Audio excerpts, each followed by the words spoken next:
No, so after my engineering degree, I was all set to. I wanted to work in the oil and gas field. Okay. Something just was exciting about that. Mm-hmm. So I was applying to a lot of jobs, and this very well-known oil and gas company was on campus recruiting, and I made it to the final rounds of interviews, and I was going to Texas for their plant visit to see what it actually looks like. So when I went there, I was like, it was amazing. It was really great. It was lovely stuff, and I'm sure with that sort of a job, you'd make decent money because especially if you're out in the field and everything, it was like decent money at that point in time. But the one thing I realized for me, that moment that happened at that interview in Texas, in the on site, was the fact that if I get into this job right now, I won't have time for music, and there's a little bit of me that wanted to explore a little more about that music, music. So this is the only time I can do it, to explore a little more. I just wanted to go study. I just wanted to go learn. And I just felt like it was a logical break to take at that point of time before you really start work. And so I said, okay, let me go back and think about this. And I was very convinced at that point that this job.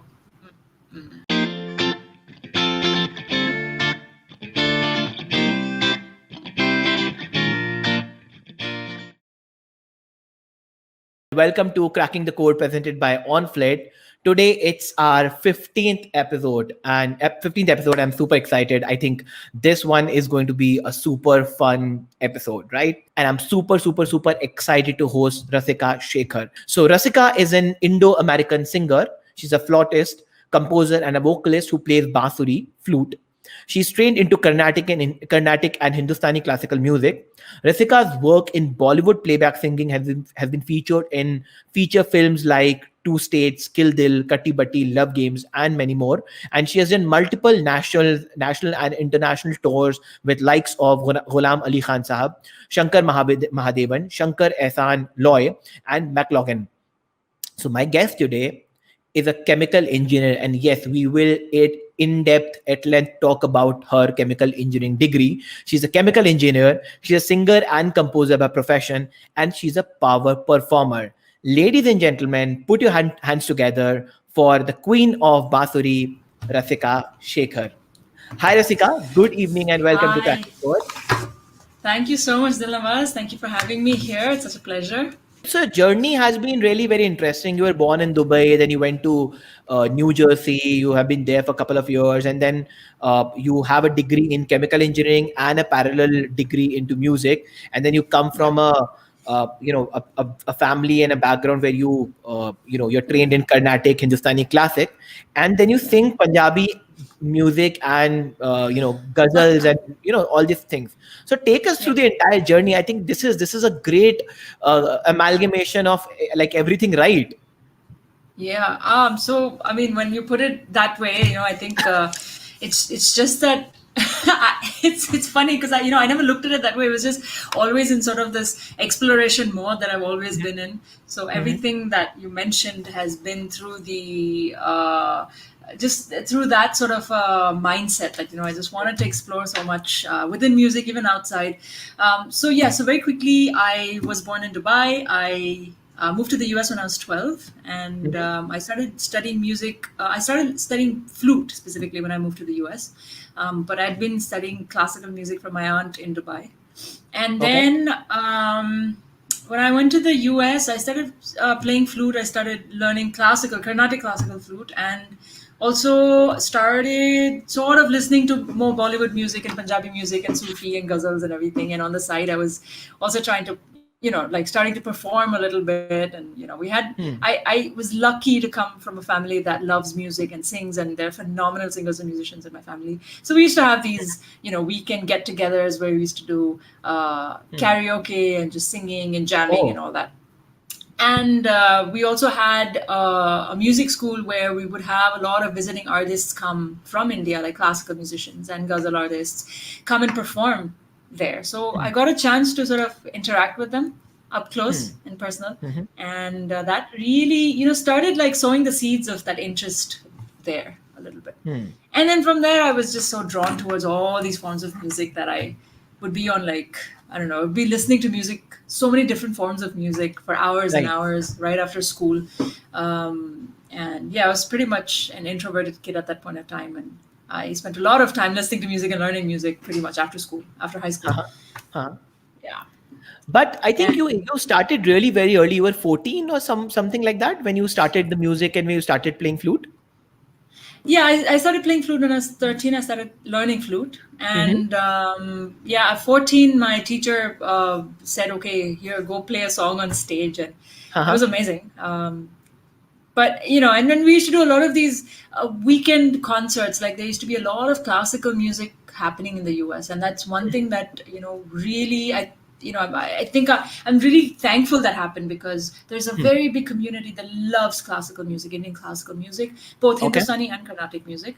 And just being part of that community, there was a lot of events, there's a lot of opportunities to perform as a teenager in groups, solos, you know, then we did dance performances. I'm playing for dance, I don't dance.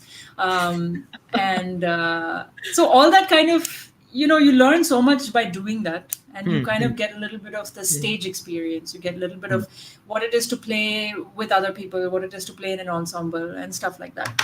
So I started early, but I was like, you know, there was no intention of making music a profession at that point of time. It was just a hobby or something to do on the side, Okay. pretty Okay. much. Okay. Yeah. Help us understand what is Hindustani music, what is Carnatic music, how different are they from a conventional Bollywood music and stuff that we hear.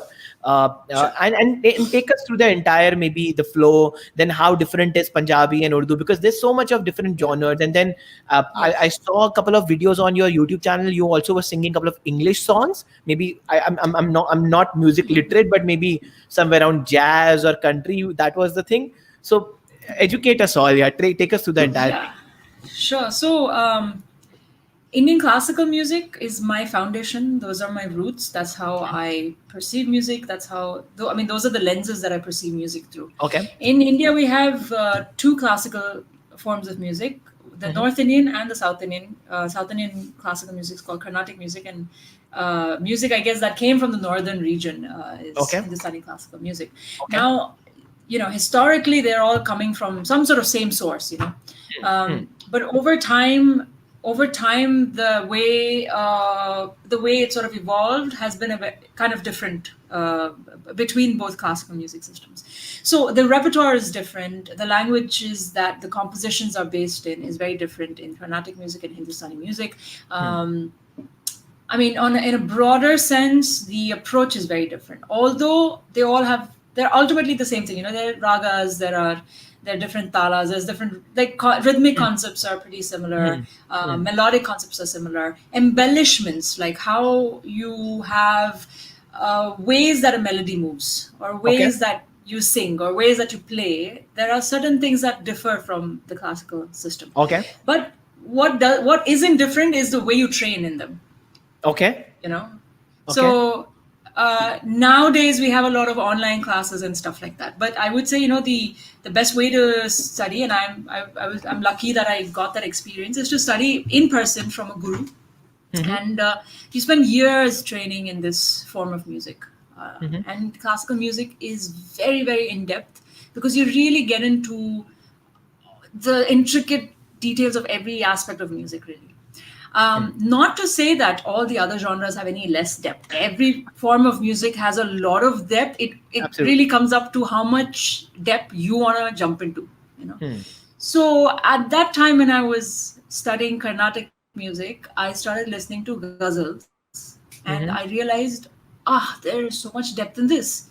So let me explore that. And I started reading poetry, like the poets that have written for Ghazals. I started like going on, because I didn't know Hindi or Urdu or anything at that point of time. But I would go on like rekhta.org and like, you know, take the lyrics of one like Ghazal and be like, oh, what does this say? What does this mean? And then you have words that's pronounced so beautifully and pronounced so differently.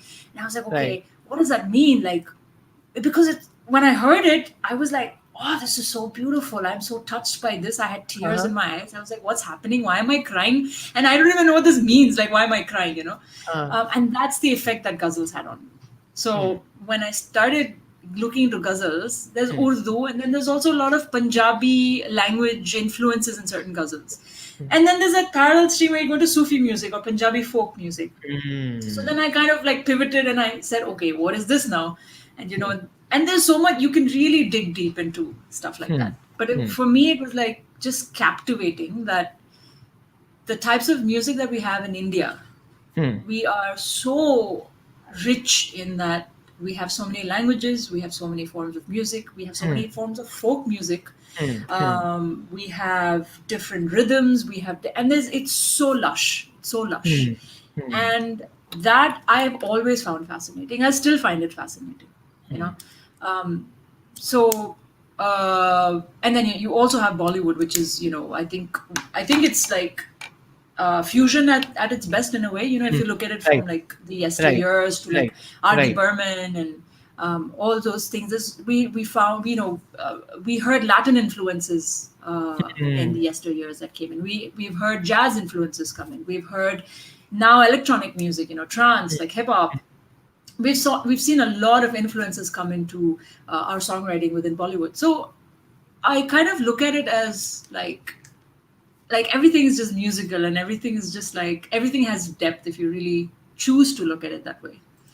So that's my journey of how it's been. I started with classical music, which helped me really get this strong foundation, because you really get your fundamentals right. You know, you get really strong a strong foundation. Your technique is really you spend a lot of time with your technique as a singer, as a flautist.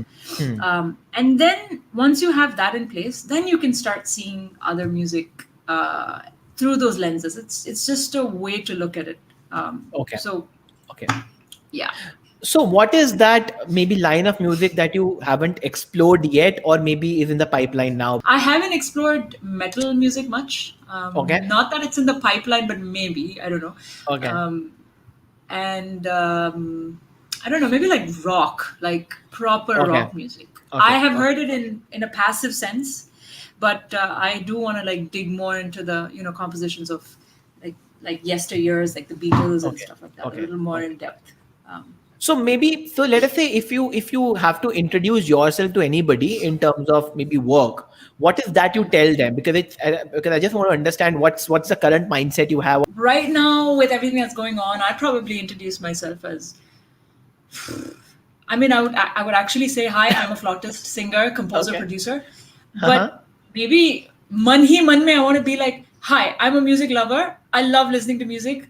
I love learning music, you know, because that's what my foundation lies on. Like that's where my passion started from. Like that's what I started off from, you know. But not that everyone's going to understand that. They'll be like, but, what do you do? You know. So it depends on the context as well of where you're introducing yourself. But yes, flautist, singer, composer. I'd like to say producer as well, because I really love the elements of you know, having a project come to life. Whether that's the music, the video, everything after it, everything pre the entire process. It takes a lot of, you really have to kind of like envision this thing and then put the small pieces together and then have this team come together and do it. So it's exciting. I love that part, which I've done maybe the last 2 years, a little more, or 3 years, in small ways. But I'm really excited to explore that a little more in the coming future. Fantastic. In my notes, I have this point that you learned your Carnatic vocals from your aunt Vaishali Shankar, and your mother was a violin player, so grandmother basically, right? So how's been the family influence and how's been those roots? I think it was more in the maternal side, if I'm not wrong. Yes, exactly. Yes, I am really blessed and really lucky because I got to learn vocals from my aunt, my mom's sister, and my mom is a veena player, and you know, she's just she's a driving force actually for me behind everything. You know, musically and otherwise and everything, really. Just she's like this glue that just holds me together. So and then my grandma is a violin player.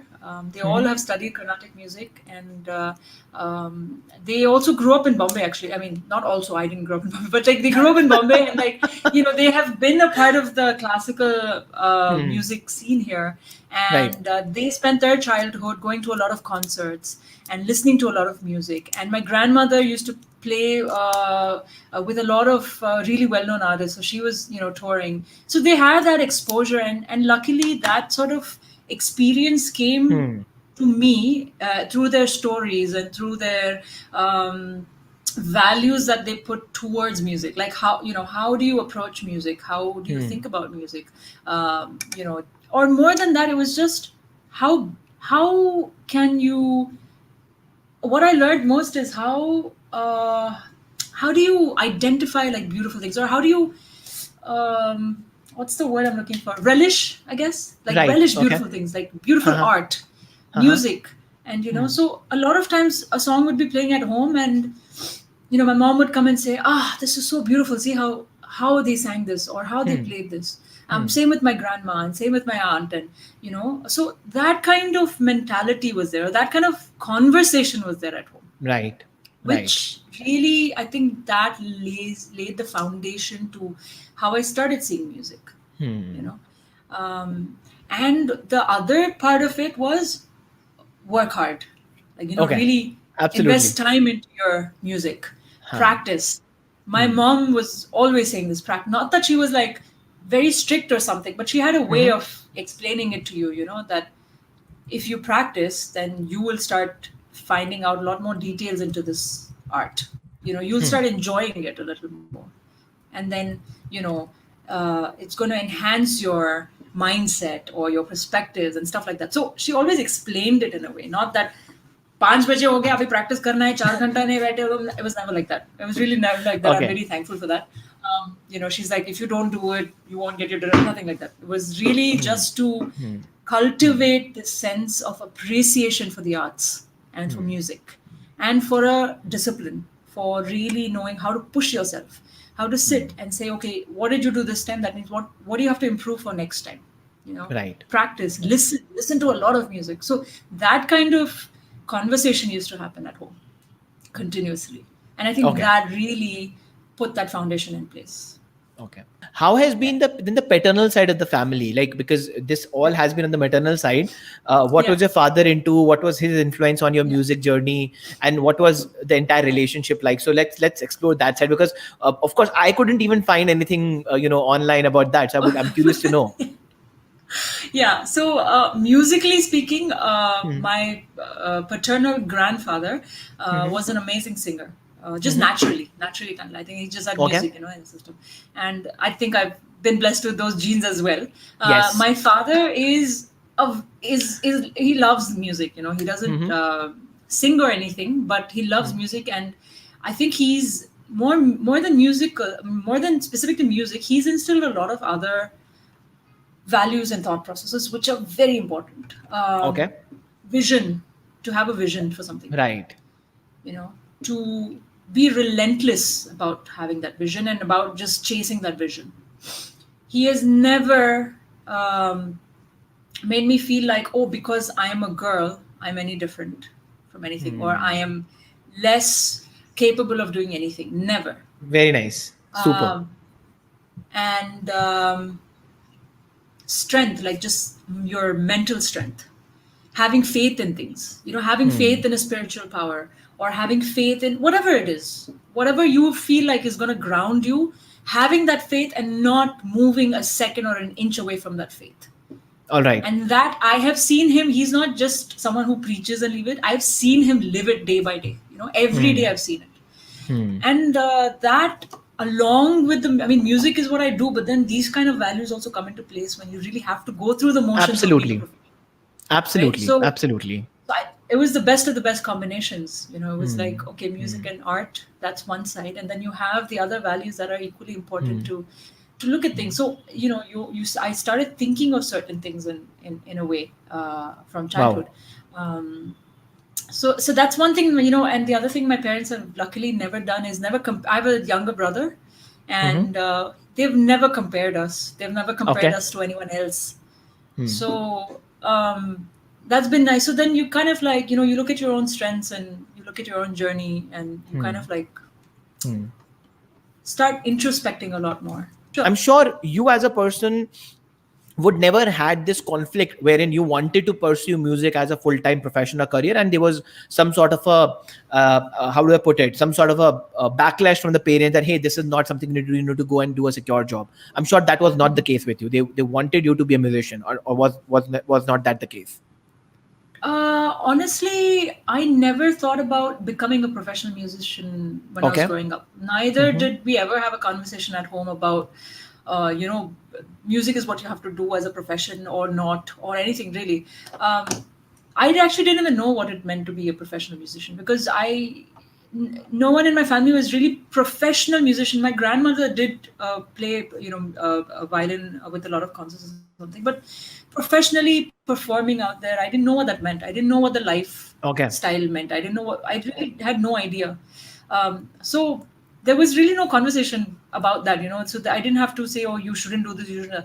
The only emphasis really was on learning, Okay. which is learning music, learning art, learning something, and learning it to the best of your ability, and really digging deep and learning well, practicing. Those were more important, or I mean, those were the types of conversations that happened.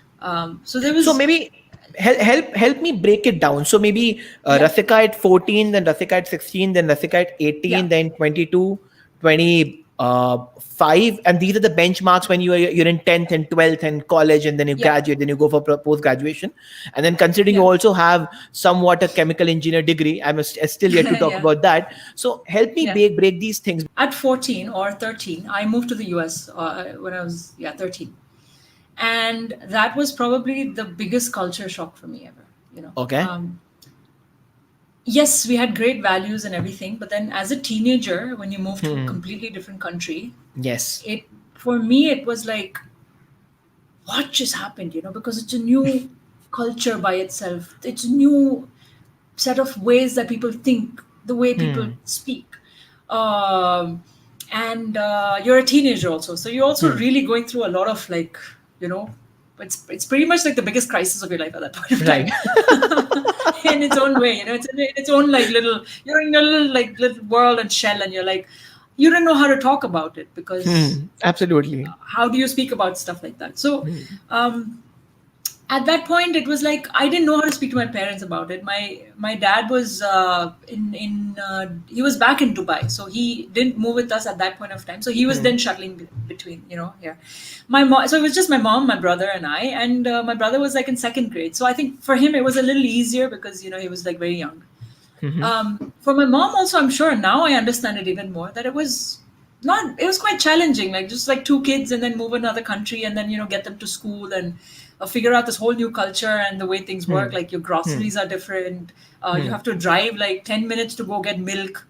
ऐसे नहीं है कि phone कर दो दूध आ जाएगा, and then there's like snow and then you have to shovel, and then it Right. was like this huge new thing. So for me it became like, I became, I think, a little more introverted because I had to keep all these feelings to myself. I didn't want to bother them with all that. So, and I didn't, I mean, I was introverted even as a kid, but I became even more quieter. It was harder to make friends initially. That's where music for me became like this. Okay. Okay. And this feels nice. I'm going to really, it's like, it just felt like the right type of support at that point of time. Right. So Right. maybe that for me was the beginning of music. Okay. And then when I was 16, I got a little more serious about music. Serious in the sense of just getting to perform because, okay, like my teacher gave me a little confidence that, हाँ तू ठीक ठाक बजा लेती है, तो you can go on stage and play a song Okay. or play Alright, two songs, So now that started giving me a little confidence as a teenager, feeling like, okay, it's now because of my music, like people are okay with me. People, when you're a teenager, you feel like either the world hates you or you hate the world. It's like this very Right. weird push and pull that happens. Right. So with music, I was like, now at least people like my music, I'm okay. I'll be okay. So that thing happened slowly at that point of time. Again, it was just about learning. There was no Mm-hmm. thought of becoming a professional musician or Mm-hmm. trying to market your art. None of that was Right. there. Right. Right. Then at 18, when I got to college, I met a lot more people. So then your Hmm. world opens up, right? Because you're now speaking to a lot of different people from different walks of life. Until then, we were in the same like township. So you're exposed to your little smaller group of people. So When you go this to is where college, you went. This is where you went for a chemical engineering degree, yes, right? for my Okay. yes, exactly. Okay. So there was a big campus. I went to a school that was huge, like a very, very big campus. Okay. A lot of people from many, many different states, different walks of life, different Mm-hmm. Mm-hmm. backgrounds, different Mm-hmm. experiences. So then it felt like, okay, this is nice. This is nice in the Hmm. way that you can connect with people, and then it's also that time where you start finding Hmm. yourself. Hmm. Hmm. Who are you? Hmm. What do you like? How do you think? What are your perspectives? What are your opinions on things for yourself? Not necessarily that you have to voice them out, not necessarily Right. that you have to, be on Twitter and be like, really opinionated or something like that, but for Huh. yourself. That happened for me, and I was comfortable with a group of people where I felt like I could be myself. All And right. luckily, those were the people that I also had a musical connection with because they loved music. Hmm. They also sang. They came from like my similar backgrounds. So we created this small group in college. It was called Aryu Swara. So we did like Carnatic and Hindustani jugalbandis. That was what Okay. our entire uh, I mean the entire I mean that was why we created that group. Okay. And that was the first time I started feeling like, oh, this is what it feels like to collaborate with people in music Mm-hmm. and, maybe compose or create music or perform music, perform Hmm. in a sense of like, in a little more serious way. And that I think was for me, that was actually like quite a shift in my mindset. Hmm. And I started now exploring things because I was with this group of people that were amazing musicians. We had to come up with ways to see, okay, how do we present this to an audience? What do we do? What songs do we sing? Right. What is the right? What songs can we do that incorporates all of us together? Hmm. I started thinking of all that. So now my mentality has shifted a little bit from just being like, oh, my music, my instrument, Hmm. technique, playing, Right. to Right. okay, creation, ideation, Hmm. conceptualization, all that. Right. And this is not specific to music; it actually applies to anything. Absolutely. You Absolutely. go from skill set to creation or Hmm. solution finding. Hmm. And then that whole solution finding mentality is different because now you have to uh, broaden your information that you have so that okay, maybe there are more effective ways to bring in everyone Hmm. to sing this part. Hmm. Hmm. And that's when I started listening to a lot more other music. Like I started listening to Hindustani music. I started because I Hmm. wanted to understand what Hindustani music is. If I don't Hmm. understand it, or even if I'm not exposed to it enough, Hmm. how will I create the right solution in this here? Absolutely. How will I incorporate my friend who comes from a Hindustani background? Or Hmm. even if we are doing a Carnatic and Hindustani kind of a Jugalbandi space, what is the right way to do it? How can we present it more effectively? I wanted to understand, Hmm. and that's where I said, okay, I have to broaden my mindset. I have to broaden my exposure to music. So I Right. started listening to Hindustani music. When I started listening to Hindustani music, it was very slow for me because um, a lot of, I mean, the music for, I mean, I don't know how to say this in a broad sense, but it was a little slower than what I was used to. So it Okay. took a little bit of getting used to for me. But once I got used to it, I was like, this is so beautiful. This is really Hmm. beautiful. Hmm. Then we had conversations about Sufi music in our little group of friends. And Hmm. we would listen to the Sabri brothers and these or a lot of Qawwali Hmm. because Hmm. someone would find a link and say, "Oh, this is really interesting. Like, what is this?" Right. So then I Right. was like, okay. So now I need to understand what is this. I would go read up. I would go study. I would Hmm. take Hmm. Hmm. articles, Hmm. books to understand where Hmm. Qawwali came Hmm. from, Hmm. where Hmm. Sufi music came from. Hmm. What are they Hmm. singing about? What do the words mean? Right. So that happened at 18, where there was a little shift in the way I looked at music, the All way right. I wanted to sort of explore Hmm. music. Hmm. Hmm. Hmm. And then by 21, So with let's those like 2, 3, let's stretch this 18 part a little. I want to understand two things yeah. here, which are very Mhm. interesting and kind of make me curious. One, so did you continue that band, or it was just a college thing that happened and then you moved on? It was a college Band or a thing, but group, whatever then you want to call it. yeah, yeah, yeah. It Okay, was a college thing, pretty much. I okay. mean, we're still So friends, and we don't okay, perform, but it was a college and thing. all of these were also guys and girls coming from a music kind of understanding. They were performers, right?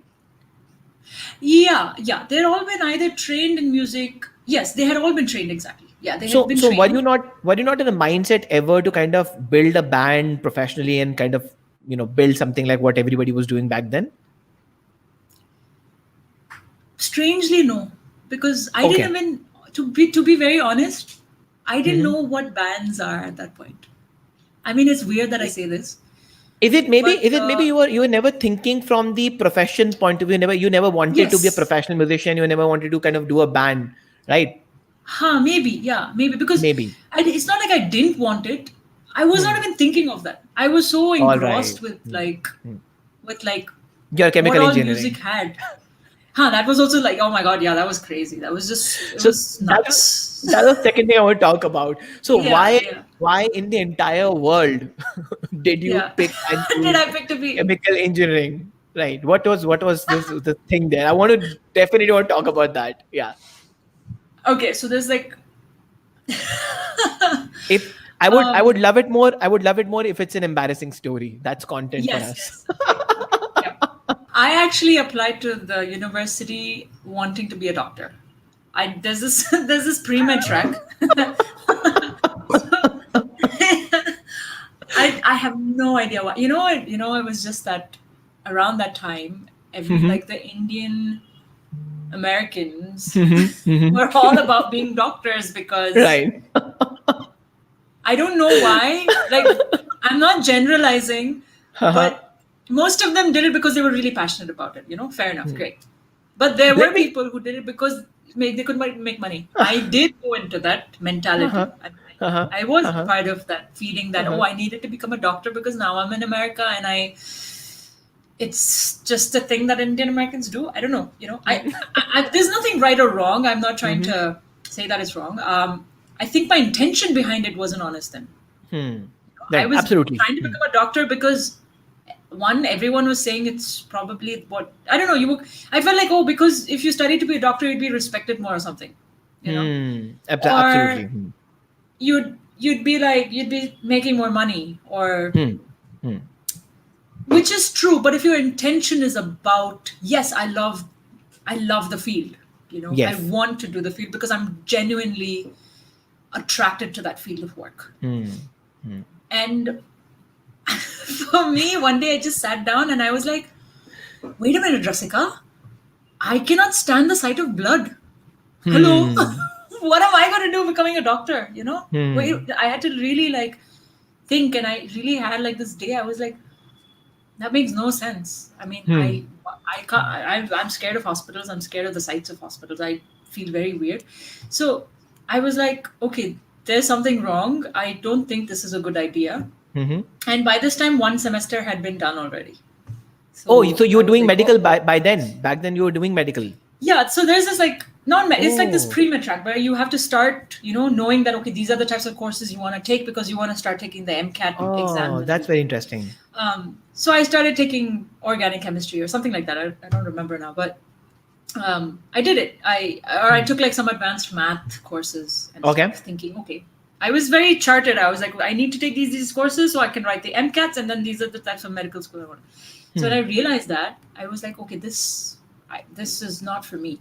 And the only thing I knew at that point is I loved math, like just Okay. the way Okay. I loved. Okay.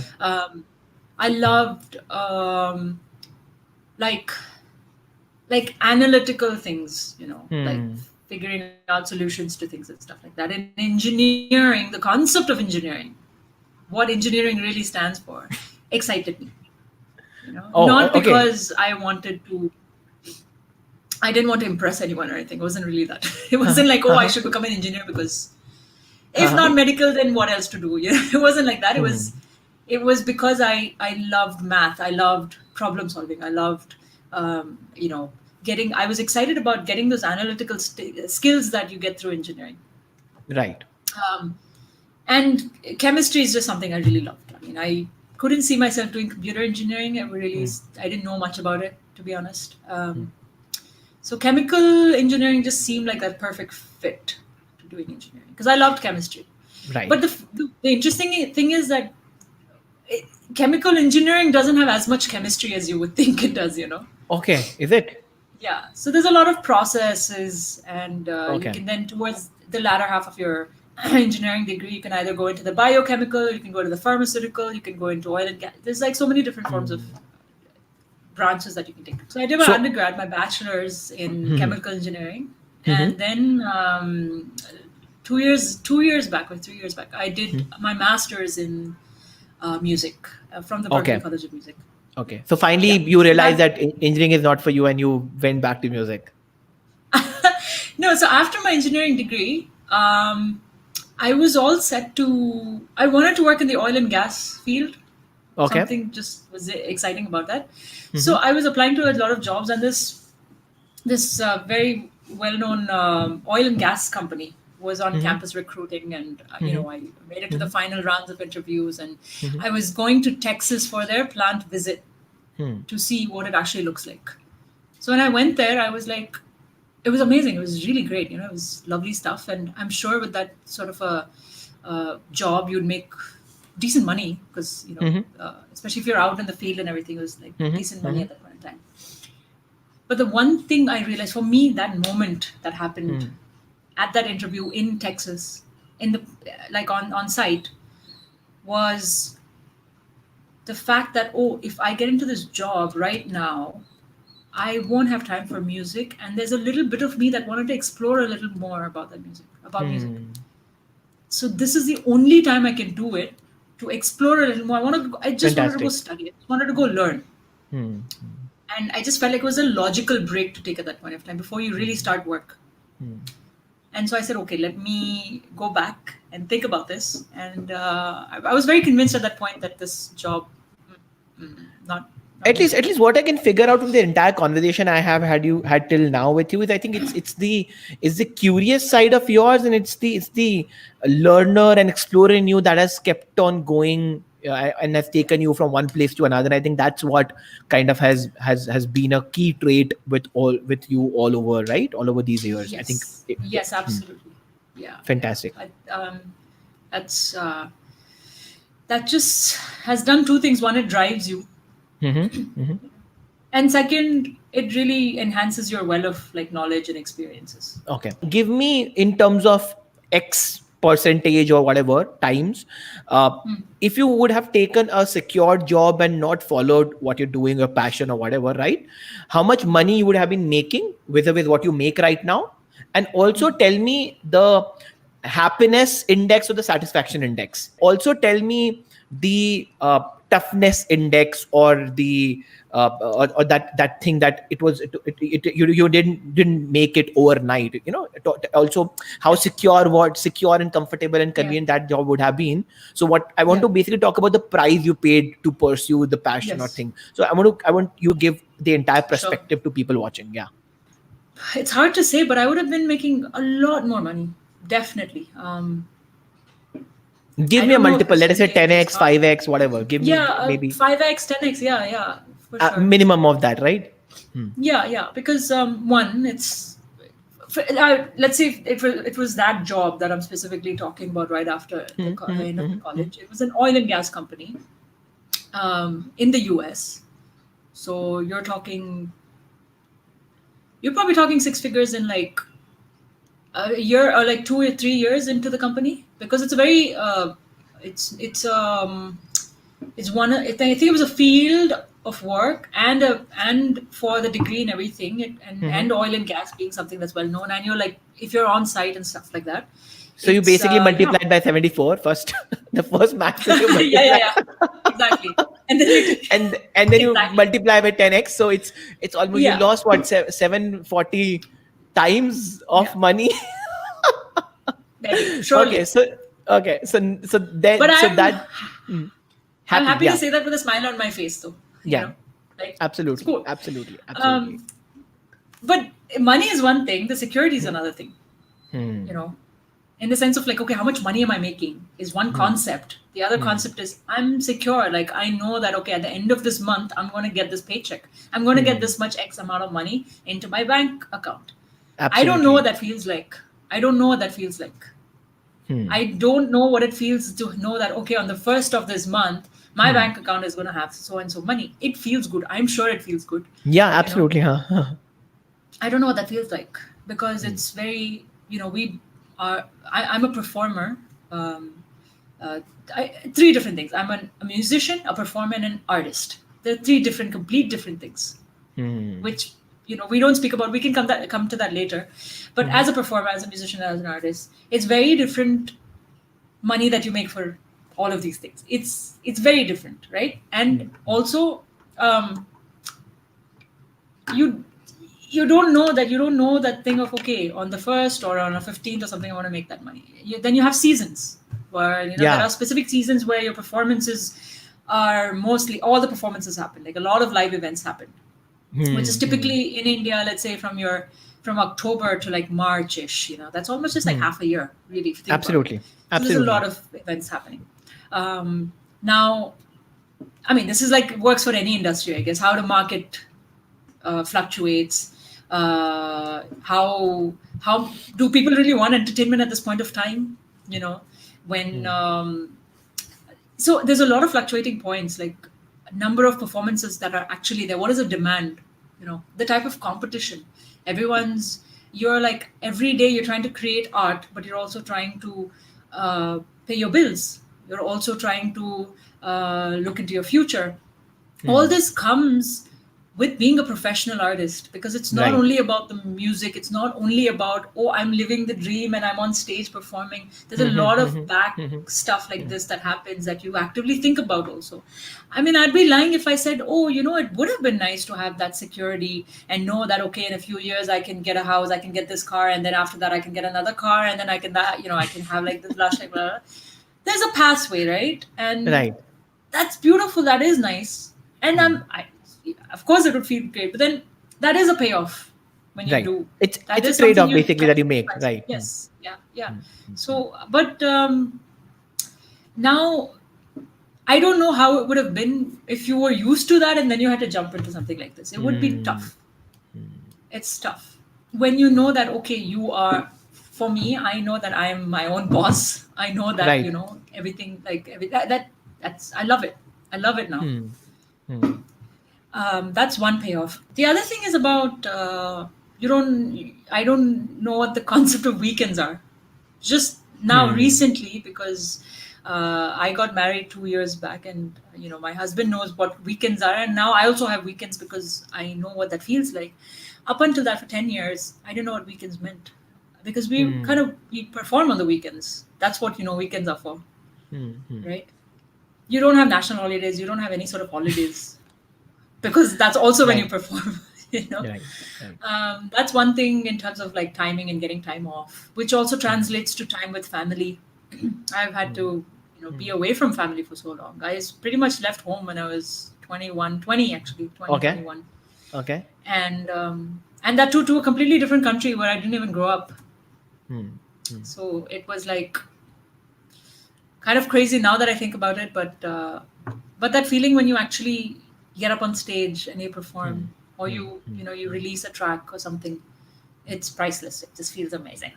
Fantastic. Let's talk about Yeah. the corona. Right, we are living in a very different Yeah, time. yeah, It's unprecedented. Nobody in the entire planet has seen something like this happening before. And I think yeah, people who are live performers, I think their life has changed upside down. Right. yeah. So give me a broad perspective about how the industry was before corona, how it has Mm. become after corona. Also give me some sort of perspective from somebody, because a couple of people who are watching us are either aspiring artists who want to get into the performance arts business, right? How the world has changed for them.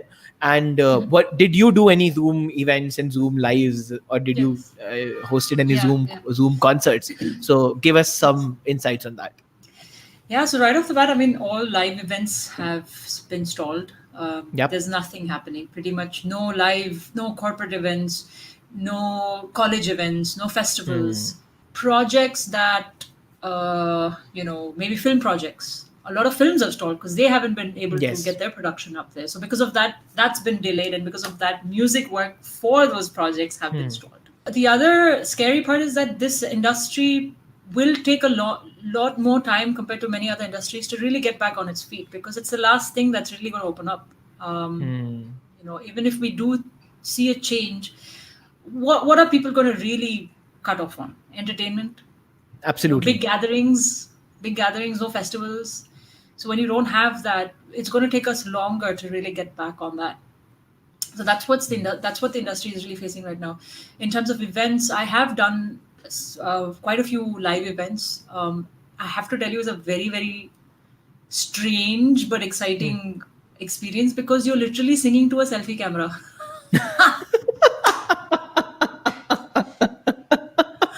I found it really funny in the beginning. All right. Which is I think really, that's a great analogy. like right now I'm able to see you, because we're having a one-on-one conversation. Uh-huh. But I've done events where apparently, the link goes to like 2,000 or 3,000 doctors or something like that. Uh-huh. That's all I know. I'm not able to see them.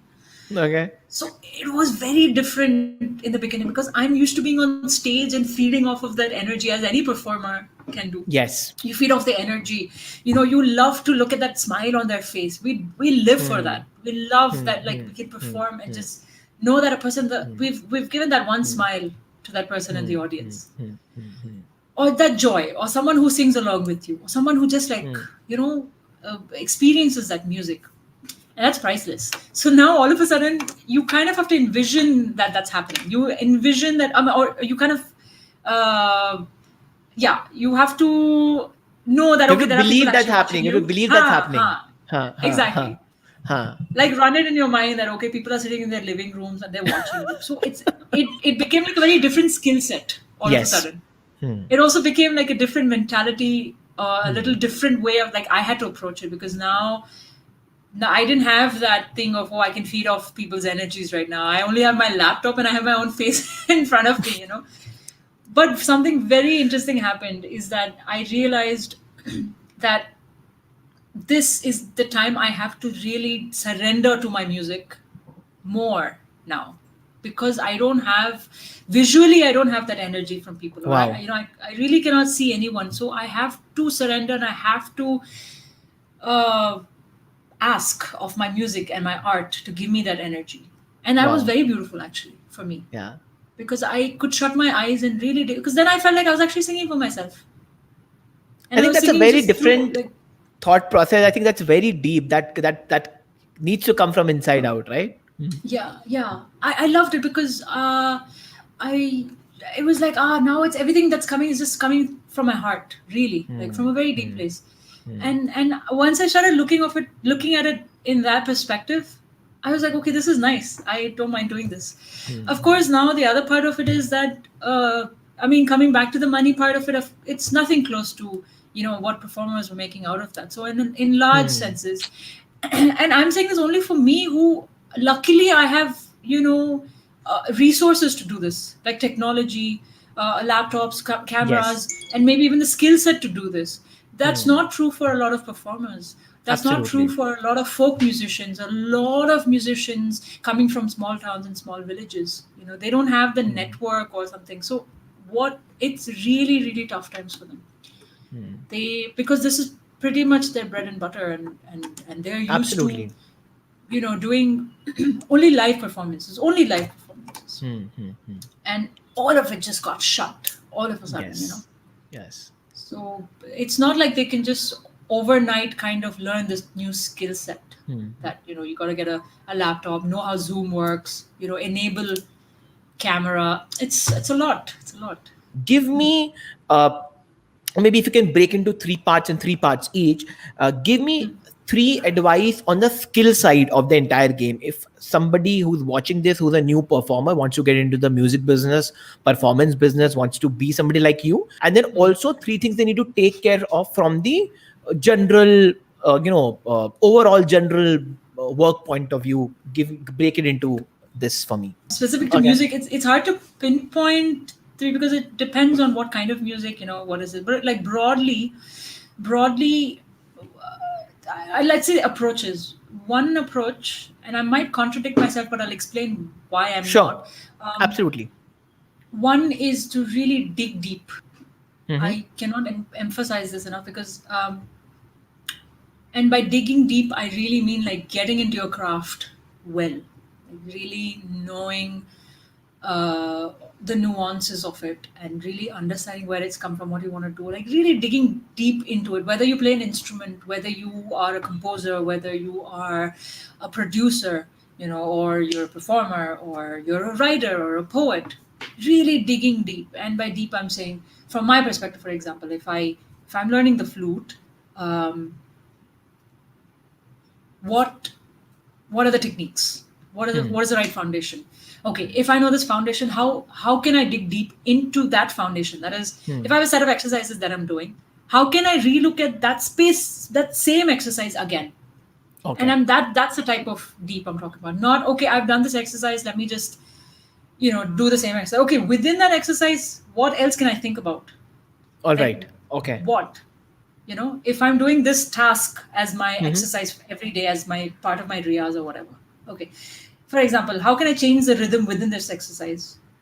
How can I make it sound more uh, airy, sound Okay. more melodic, sound more rhythmic, whatever it is, only given that constraint of exercise.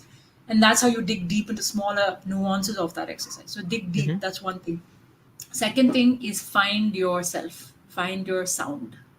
Find yourself, find your sound as an artist, specific to music or even, writing or anything, any kind of art. Really finding yourself and taking time to understand and finding yourself. It's a very active task. It's an active way of thinking about it. You have to consciously think about these things.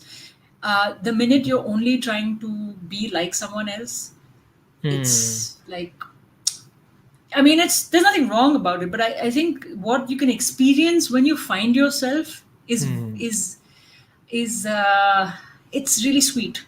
It's sweet and like it just feels really nice. And it takes time. It takes time. It's not going to happen overnight. It's not going to happen over a week or a month or something. It's like an ongoing journey, but really having that active thought process of, okay, what do I feel about this form of music? What do I want to say through this music? Why am I doing this music? How should I sing this? How do I truly feel about singing this? Am I singing it the way that I'm singing it? Am I trying to imitate someone else? Okay. What does my voice sound like what is the natural thing about my voice, stuff like that. So that's the second one.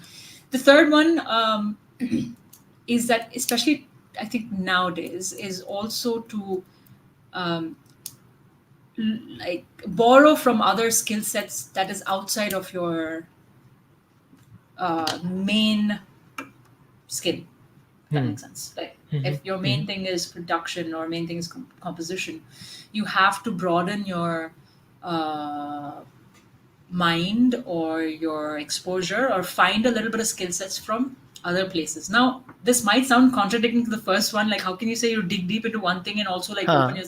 It's you dig deep into your main skill. Your main Huh. skill is your main Absolutely. thing. You dig deep into that. But we're living in a world where a lot of other skills become necessary. You know, or it's I, it's I actually just going to absolutely, I enhance you. absolutely agree with you. Absolutely agree with you. Yeah, Yes, yes, yes. yeah. So that's big. That's start. I mean, it is important right now. It's become more important than ever. So what can you learn from other places or It's other like stuff? Like, for example, yeah. Sorry, go it's ahead. like it's like I'm just saying. It's like I'm just adding. It's like being a master of one and then jack of all as well. You All can't trades. be Yeah, all yeah, trades as well. Yes, you can't yeah. just say that I know only this and I'll continue doing this. Then you'll eventually become irrelevant because there'll be somebody smarter than you who can do this, but Yeah. this as well. Yeah. It's just, I think it's just relative to right now, like in the times that we're living. And I say this, for example, I'm a flautist. I will dig into my techniques every day. I will practice. I will do a certain exercise, and I can dig deep into that. But that doesn't stop me from wanting to learn about production or camera lenses, or watching a movie and understanding, oh, why did they write the screenplay like this? What Wow. has the director done? Because it opens your perspectives when you want to come back and create, when you want to think about art. Like, Hmm. what are you trying to say? Okay, it doesn't stop me from reading a book about, and I'm not a big Hmm. reader, I'm Hmm. trying to Hmm. become one, Hmm. but I understand the magic of reading. Like, I'm reading something where sometimes it's just that, the types of feelings that I have inside, I can see Hmm. in words. That's Hmm. amazing. And then I say, okay, like, this is what I was feeling, and then I go back into my instrument and I say, okay, I want to flush this emotion out. Wow. But I know how to do that because those are where my skills lie, pretty Wow. much. Wow. Wow. So I'm saying broaden your perspectives to know what you want to take from the world. Like, really enhance it. Like, learn so much more from everything that's happening around you. You are someone who has broken almost a cliche and a barrier every time in whatever you have done in your life, right? Whether being a performer and a musician now, from being a chemical engineer to being a South Indian woman and then playing Punjabi, Sufi, Urdu stuff, uh, being a woman and being a flautist, wherein a lot of people, and I heard in one of your talks or maybe in one of your articles where a lot of people could not take it like that. How can a woman, it's not a perfect combination of how the world sees it, right? So Yeah. take us through that entire mindset. Talk a bit about that. What was the motivation? What was it being like you? What took you through this entire journey? Take us through the entire thing, because Yeah. I think Sure. I'm sure it will inspire a lot of young women, a lot of girls watching this, Yeah. because there are at least 5 to 7 incidences that I've read about you where you have broken a cliche one after the another. So, and Yeah. this is, I think I want to close on this high note. So, take us through the entire mindset. Sure. I mean, that's really sweet of you to, say that, because you don't go through it knowing, you're not actively thinking of, like, oh, I want to break this barrier, and this is what I want. Absolutely. It starts from your mindset. It starts from your mind. It starts from what you perceive of things, and it starts from there. um for me, it started from that exploration part of it. Like, okay, why not? Hmm. Like, why not? That's the question you ask yourself. Why not? Hmm. um, for like, people said, okay, you're a South Indian, how will you sing in Hindi? How will you sing in Yes. Punjabi? Yes.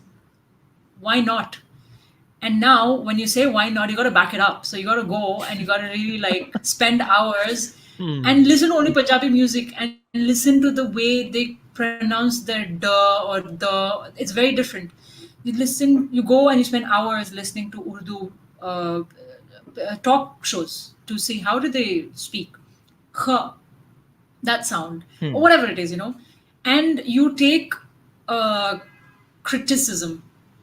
You don't take it to your heart. You take it for, okay, I'm going to work on that. So it starts with that thing, or it starts from, like, okay, why not? You ask yourself, if someone says that to you, you'll be like, why not? And then you actually got to Hmm. back it off. It's not like, eh, how Hmm. pe maine bata diya, and then, it's cool. Like, I'm like all swag and all that doesn't work.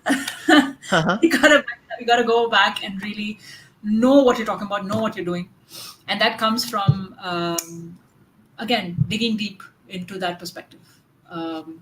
So that's the way I've looked at it. Yeah, it's not like you actively think about that. I mean, yes, you should, but it starts from the barriers that you put in your mind. That, Hmm. if you can come over that first, then of course there's a world of barriers that you have to go through. You will hear comments, you will hear people. I'm thankful that a lot of people really appreciate my music and my playing, and they were like, oh, this who's this girl flautist, and Hmm. amazing, and all that. um, but somewhere, and I want to take this opportunity to say this also, and I'm Absolutely. taking a bit of Please. a risk, Hmm. because I've never said this in any public, like, interview or anything before, but because of a fear of saying this. But I think I'm finally at a place where I'm comfortable, in the sense, for me to know how to say this in a better way. Um, I think the day that we do not have to call a, a, a flautist a woman flautist, that's the day that we'll really have made that progress, because it's not like we're out there saying, oh, you're a male flautist. You don't hear Hmm. that, Absolutely. right? Absolutely. So it used to bother me in the beginning, only because I Hmm. didn't know what I felt about it. Because I was Hmm. a musician. I never looked at myself like, Exactly. oh, Exactly. I'm a Exactly. woman flautist. That means I play differently, or I use a different flute, or Hmm. it doesn't, because I am a musician. My instrument is something I've been blessed with. It's divinity for me, and that has no gender. That has nothing to do. So Absolutely. I never thought of it that way. But then when people put in these thoughts into your mind and something, you got to really start getting, again deeper into your roots and really go Hmm. back to why you started playing. Hmm. Hmm. I did go through those things when people started saying, "Oh, girl flautist." I just think, "Oh, now people only will like, they're liking my music because I'm a girl," and that's not true. You gotta you. If I let myself believe that, then that's the end of it. But so there's two that I mean, my point is that there's two barriers. One is the one in your mind, which is actually the harder barrier to cross, to be Mhm. honest. And then there's the external barriers about what people tell you, and your immediate friends and family, and then your external people. And words do kind of get to us, right? I mean, that's what we all live in a world where we're all about validation. Like validation has become even more important nowadays. Absolutely, absolutely. And with this social media, I So think everything has become likes and subscribers and numbers and number of comments and yeah, stuff. Yeah, yeah. yeah, yeah. But you got to think, who's the first person that gets affected looking at those numbers? You. It's not like people are saying, "Hi, hello, you have 2,000 views." Kya That's not how they greet you. They greet you because of your warmth, and they greet you because of Hmm. you have a Hmm. good thing. They're not saying, but it plays in our minds, no doubt. It's a very challenging. It's challenging in that sense that like you think about it and you're like, "Oh, I put this thing out and I only got so and so." I used to play tennis like as a kid. I still do. So someone very close to me actually told me like, "Oh, just because you play tennis, you think you're Martina Navratilova now," and like those kind of comments. And I was like, "Oh, maybe I cannot play music anymore. Oh, sorry, tennis anymore."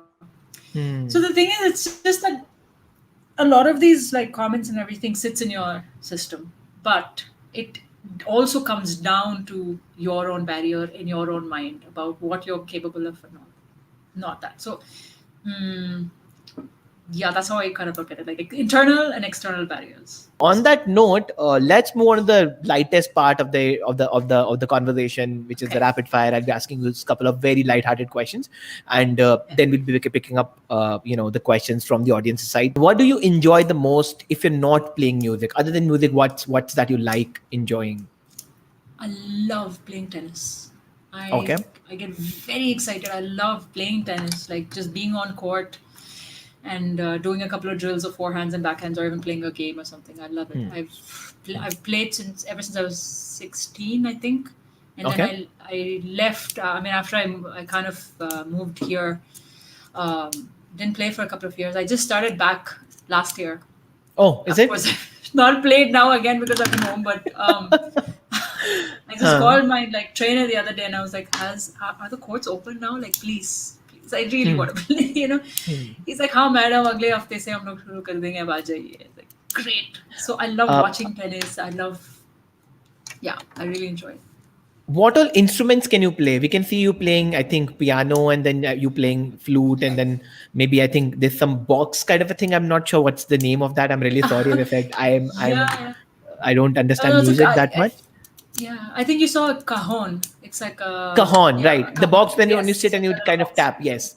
So, what Yeah, all yeah. instruments do you play, and which one do you enjoy the most? I just play everything else for fun.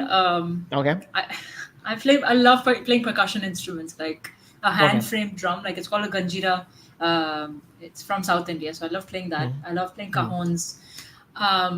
I really love just playing like I love playing on the table, on the doors, anything just like percussion based.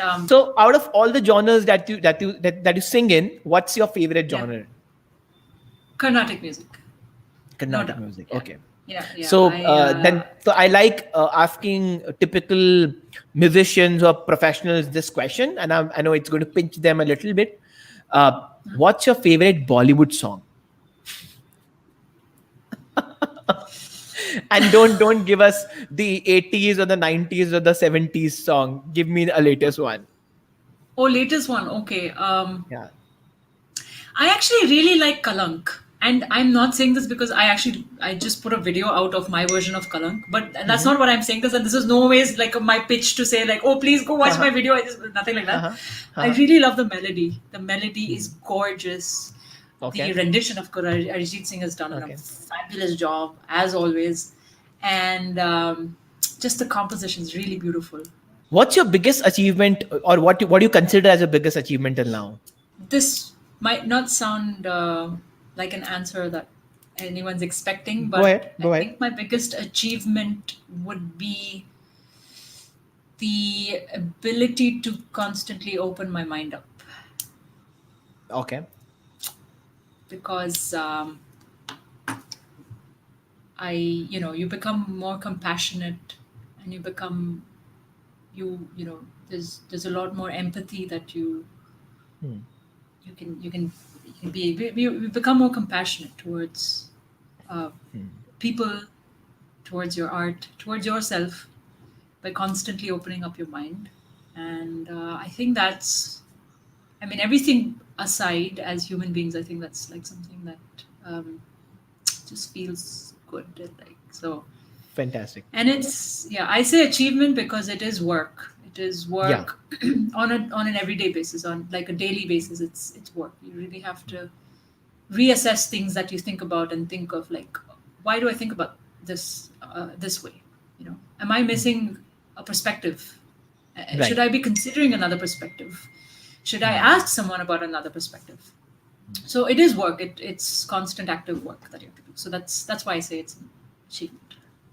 Okay. And my last question out of the lot: what inspires you the most, or who's the person who has inspired you the most? My parents. My parents. Um, Okay.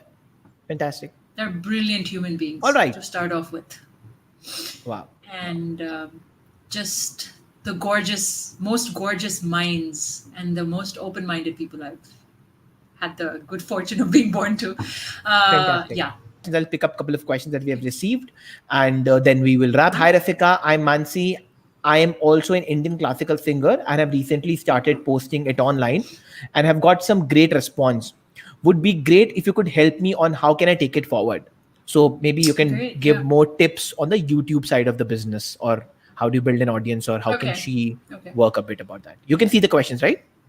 Yes. Okay. All So if right. it's specific to YouTube, I was thinking of like three different ways. One is, YouTube, one is on your art, and the other one is Please go ahead. to I think like you can talk about that. classical, like classical sabhas or like organizations. Because if you're a classical singer, just be consistent about your postings. Like, don't post once once in 6 months, and then the next 6 months you post every day. Just have some sort of consistency, and this is something that even I've learned through my own experiences.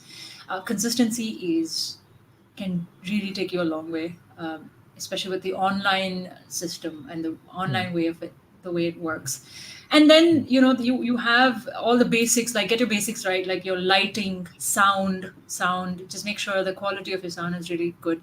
You don't have to invest into like crazy equipment right from your day one or your starting thing. Just like make sure like there's slow progress on that, and if you're Right. able to do it, it doesn't mean anything even if you don't have it. Just make sure that you're in the quietest place possible.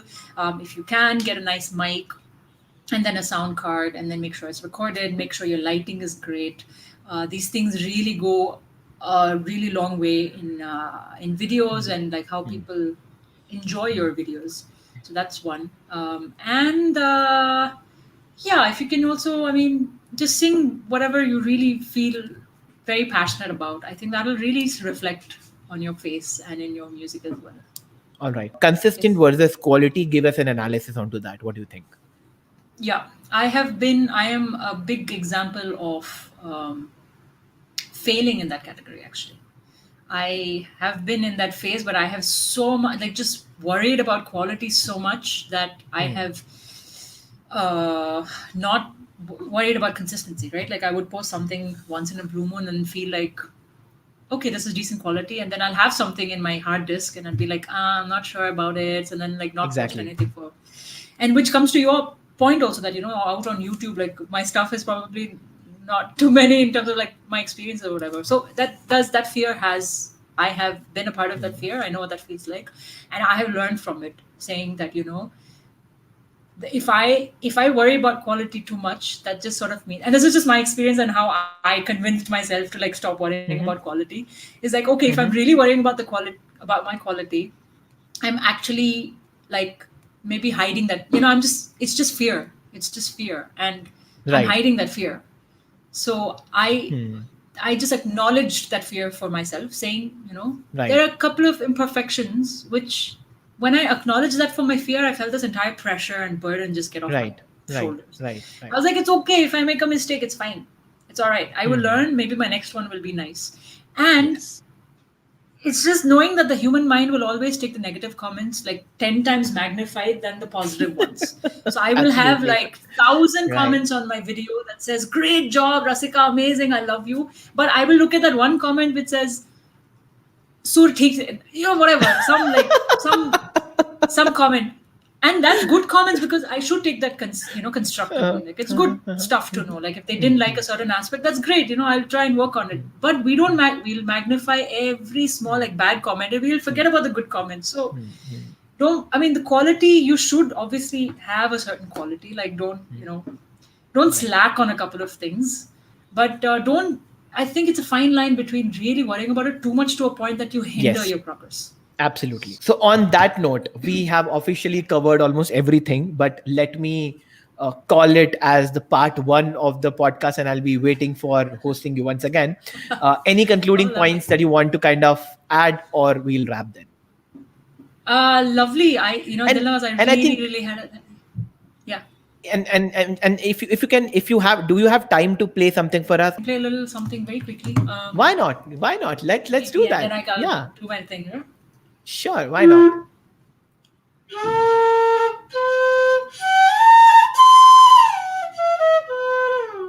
Um,